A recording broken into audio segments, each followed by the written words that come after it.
Thank you to the both of you for joining us. The road to election 2021 seemed to start off about Liberals getting a majority government. And now if you believe the polls and you see the Conservatives gaining a little bit of steam, I'm wondering, could it be all about losing power?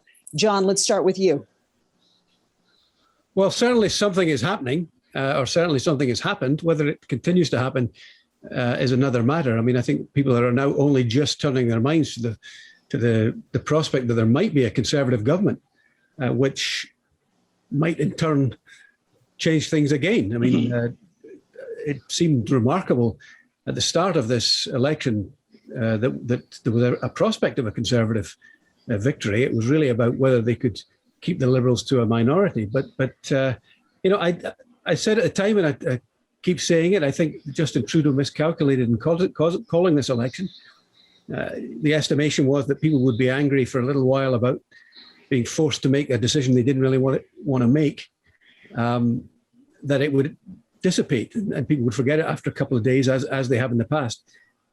But there's anger out there. I mean, we've seen the anger in the protests, and it's not just those 200 or 300 protesters on the sites. There is a long tail of people who are angry about a whole bunch of things, from calling an election during a crisis like Afghanistan, to mandatory vaccinations, vaccine passports, masks, the rising level of debt spending. I mean, there does seem to be not just some kind of orchestrated protest from anti-vaxxers. There's something beyond that. And how it all plays out, whether these protests result in sympathy towards Trudeau and things bounce back in their direction.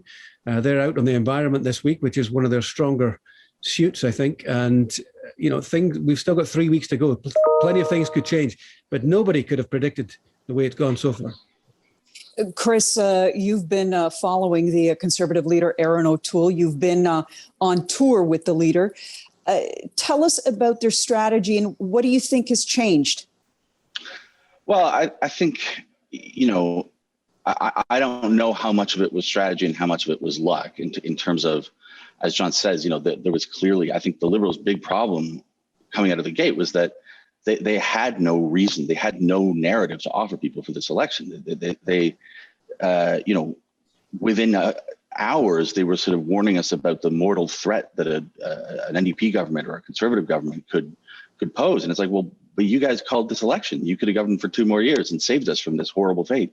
And you didn't. And the Conservatives came out very sort of, a really sort of soft launch, a lot of people were calling it. I mean, Erin O'Toole spent many of the first days in a studio at the Westin Hotel in Ottawa doing virtual town halls. I say most of the day. I mean, that would take 2 hours a day. I don't know what he was doing for the rest of the day.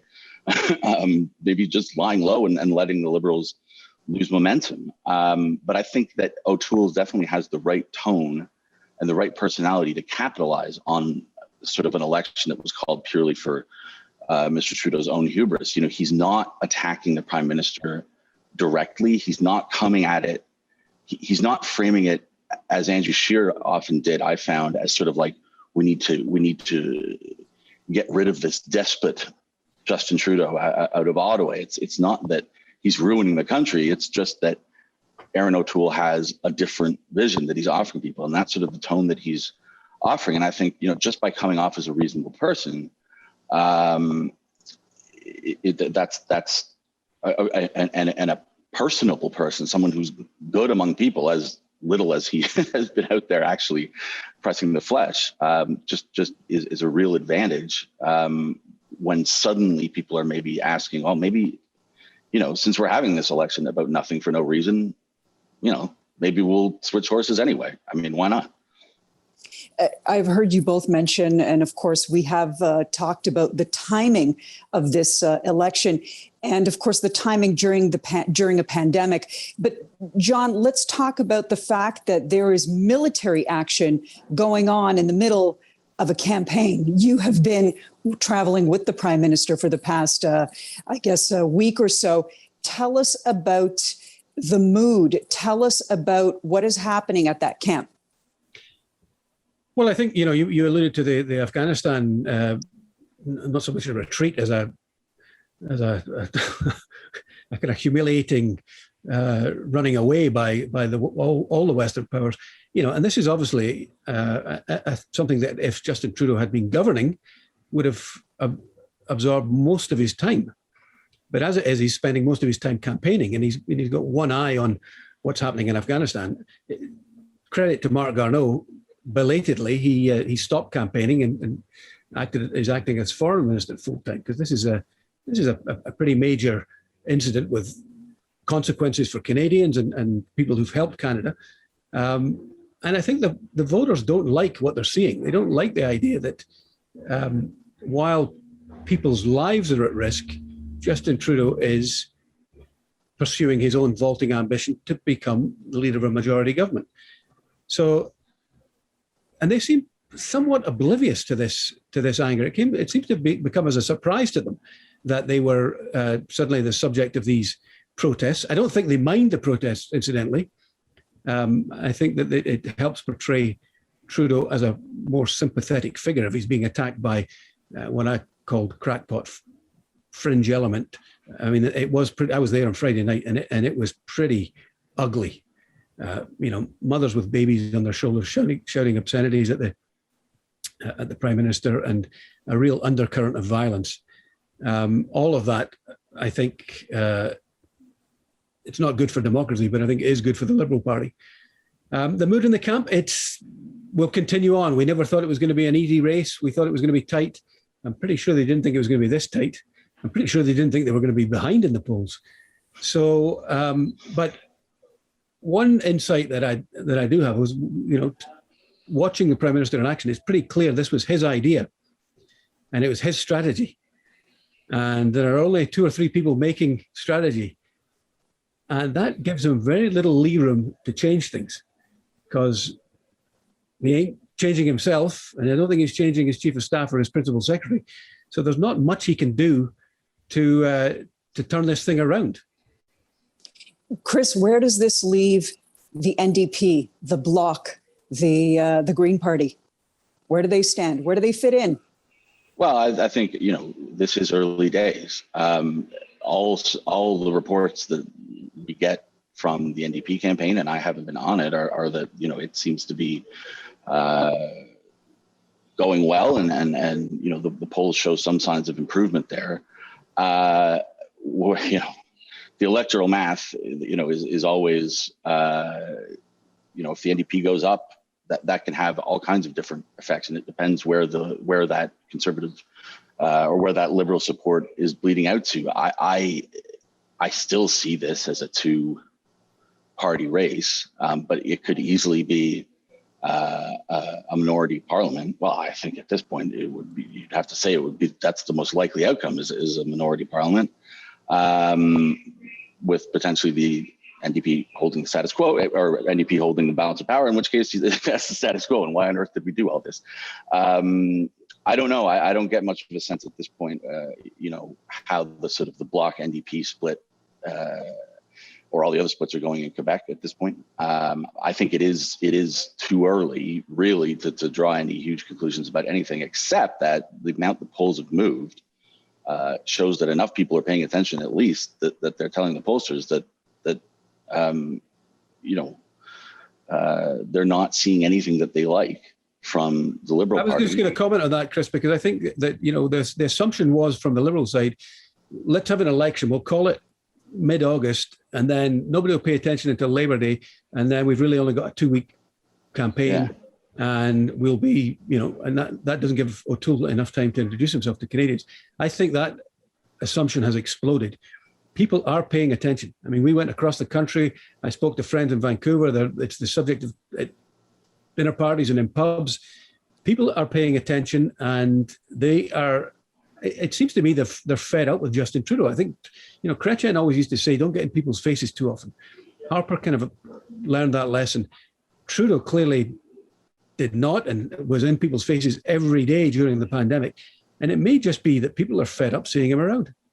And he doesn't have a platform. It's the other thing is, we talk about conservative strategy. I mean, you don't often drop your platform on the first day of the campaign.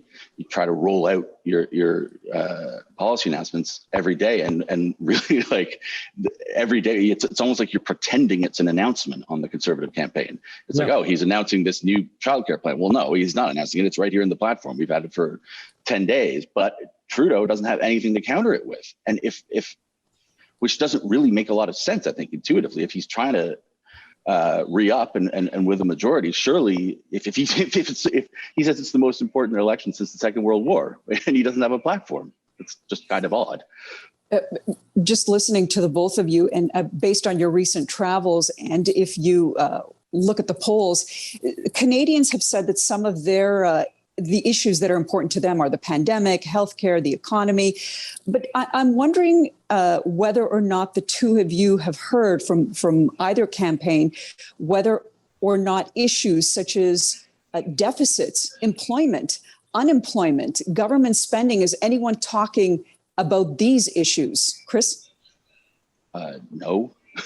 Affordability, housing prices, jobs, certainly. But the deficit, I mean, the Conservatives have a 10-year timeline to get back to a balanced budget. I mean, that's not a timeline at all. I mean, that's more than 2 terms of government. So, any number of things could happen over 10 years that would blow that up. So no, it's fascinating how that's just vanished as an issue. Like, it's still something that the Conservatives want to talk up. They want people to know that they do have a plan to get back to a balanced budget.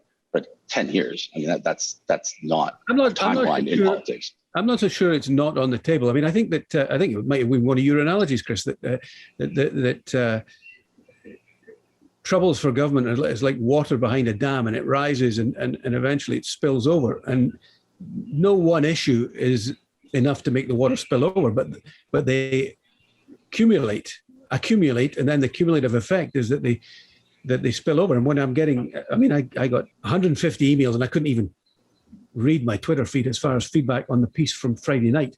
And a lot of the anger that was being spilled out there was not just one thing, it was a bunch of things. And one of those things is the spending.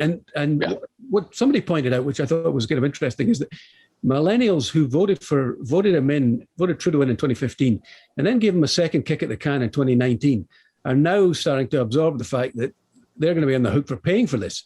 And so that vote is not there for him. Now, whether it's there for anybody is another matter, but I don't think we're going to see the same millennial turnout and enthusiasm for Trudeau that we saw even in 2019. What is there to get enthusiastic about? I mean, so far it's been a petulant sort of whiny campaign.